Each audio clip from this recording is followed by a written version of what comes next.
Assalamualaikum warahmatullahi wabarakatuh. Perkenalkan, nama saya Dini Oktrisani dengan NIM D3102000001. Saya dari kelas 3A. Di sini saya akan mempresentasikan mengenai proposal Basreng untuk memenuhi tugas kewirausahaan. Nah, yang pertama itu dapat pendahuluan. Latar belakang dari proposal ini yaitu makanan ringan menjadi bagian yang tidak terpisahkan dari kehidupan di masyarakat, baik di perkotaan maupun di pedesaan. Usaha camilan memang masih terbuka lebar karena menjalankan camilan memiliki kelebihan yaitu selalu ramai dicari oleh konsumen. Salah satunya yaitu seperti basreng. Basreng sendiri menjadi salah satu camilan yang saat ini tengah populer dan diminati oleh masyarakat adalah basreng dengan varian rasa pedas. Penjualan basreng dari hari ke hari pun selalu mengalami peningkatan, sehingga sudah tidak diragukan lagi bahwa olahan basreng ini memiliki cita rasa yang enak dan gurih, sehingga banyak diminati oleh masyarakat mulai dari kalangan anak-anak hingga kalangan dewasa. Selanjutnya itu ada perumusan masalah. Yang pertama ada bagaimana cara untuk membuka usaha basreng yang baik dan benar serta tidak mengalami kerugian. Yang kedua yaitu ada bagaimana cara untuk mengantisipasi persaingan usaha bisnis yang semakin ketat saat ini. Yang ketiga yaitu ada bagaimana cara untuk meraih kesuksesan dalam berbisnis basreng. Selanjutnya itu ada visi dan misi usaha. Visinya itu berisi menciptakan sebuah usaha yang unggul dengan kualitas yang terbaik serta nilai gizi yang tercukupi untuk tubuh dan mendirikan usaha secara mandiri. Misinya dari usaha ini yaitu memberikan hasil produk dengan kualitas basreng yang terbaik dan memberikan pelayanan yang terbaik kepada konsumen. Berikut ada tujuan. Yang pertama yaitu menambahkan pengalaman dan ilmu pengetahuan kewirausahaan dalam melakukan kegiatan usaha. Yang kedua yaitu untuk memperoleh keuntungan sebesar-besarnya. Yang ketiga ada mewujudkan kemampuan individu untuk meningkatkan kemajuan di masyarakat. Dan yang terakhir ada meningkatkan semangat perilaku dan kemampuan berwirausaha di kalangan mahasiswa dan masyarakat. Selanjutnya itu ada manfaat usaha. Di bidang ekonomi bermanfaat untuk keuntungan yang didapat cukup besar pada segi pemilik, yaitu menjadi pengalaman dalam berbisnis, dan yang terakhir dari segi masyarakat yaitu memenuhi kebutuhan camilan di masyarakat. Selanjutnya ada profil organisasi. Nama perusahaannya itu sendiri yaitu pemilik perusahaannya itu kelompok 8 di Expo Kewirausahaan 2021.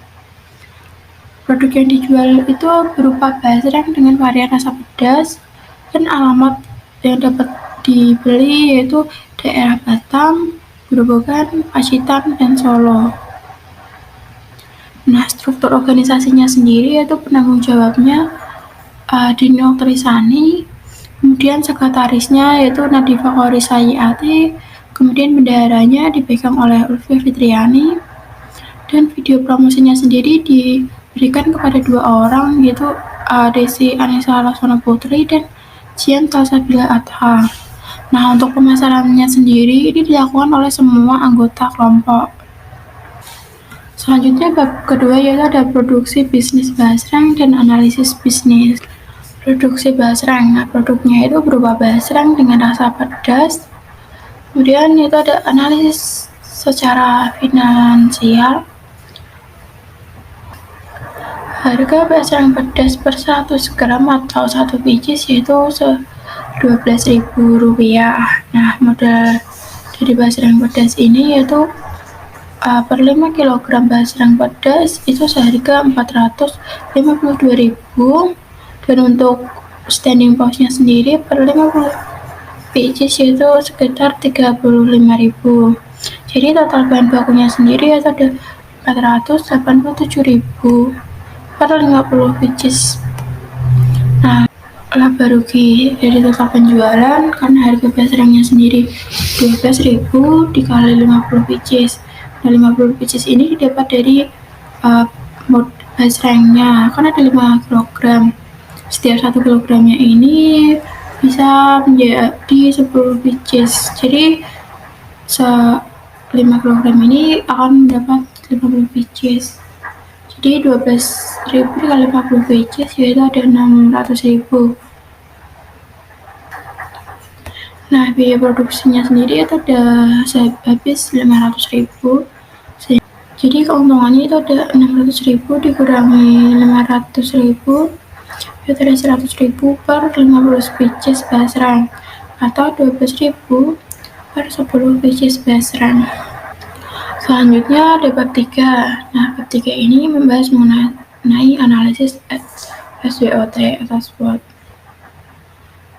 Nah, yang pertama adalah strength atau kekuatan. Pada slide ini yaitu tidak memerlukan banyak waktu dalam penyajian, harga terjangkau oleh semua kalangan, kemasannya yang praktis, kemudian rasanya yang lebih nikmat dan gurih, dan tahan lama. Terus yang kedua itu ada weakness atau kelemahan. Nah, kelemahan ini itu pertama banyak usaha yang sama dengan variasi rasa yang beragam, tidak dapat dinikmati oleh semua umur karena pada usaha ini hanya memiliki satu varian rasa yaitu pedas.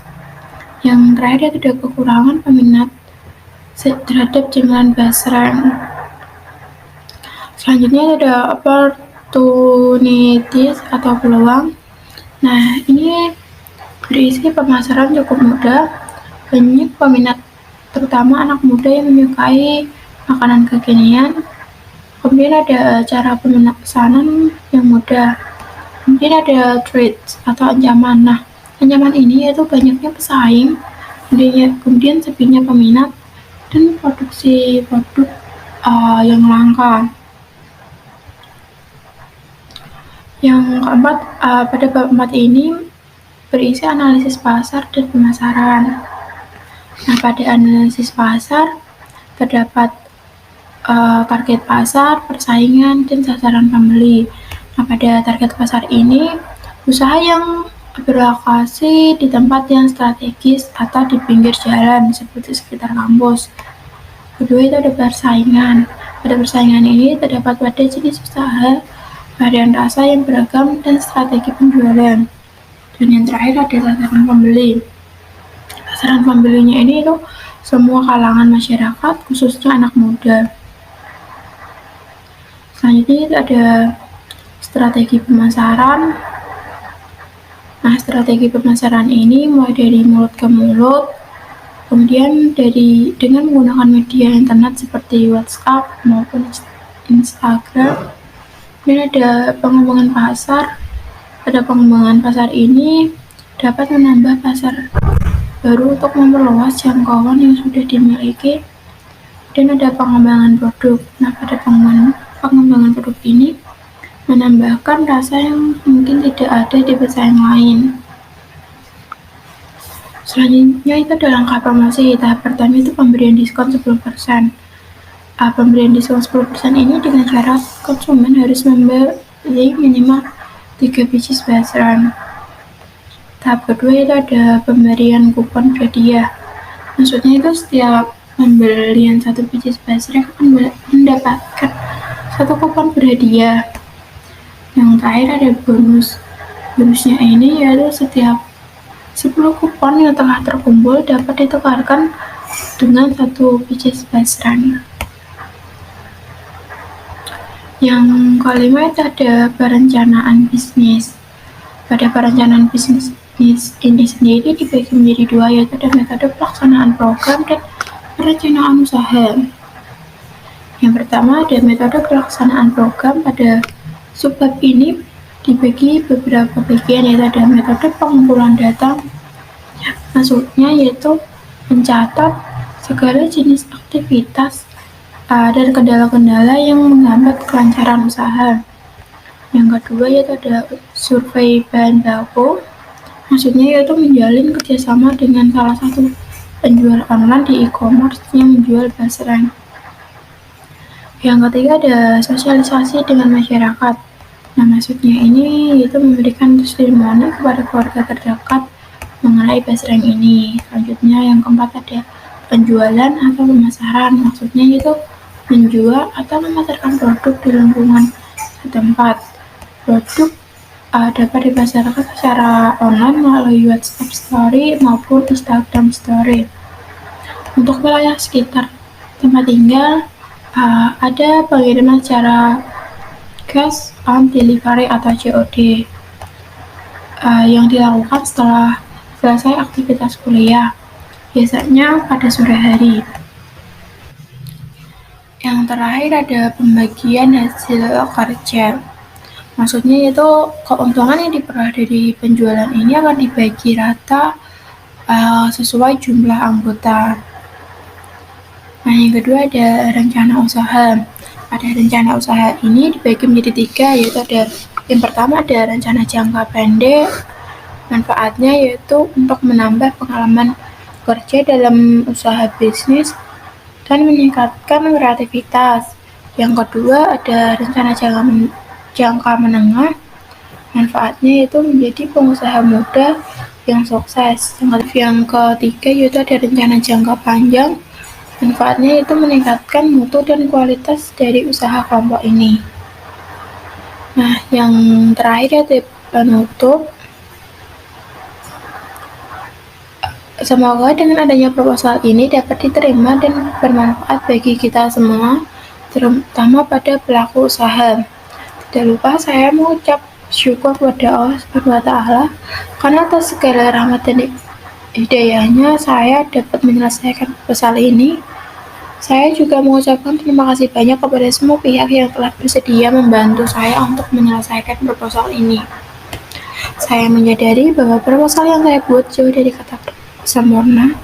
Oleh karena itu, saran dan kritik yang membangun dapat saya realisasikan pada usaha base rank ini.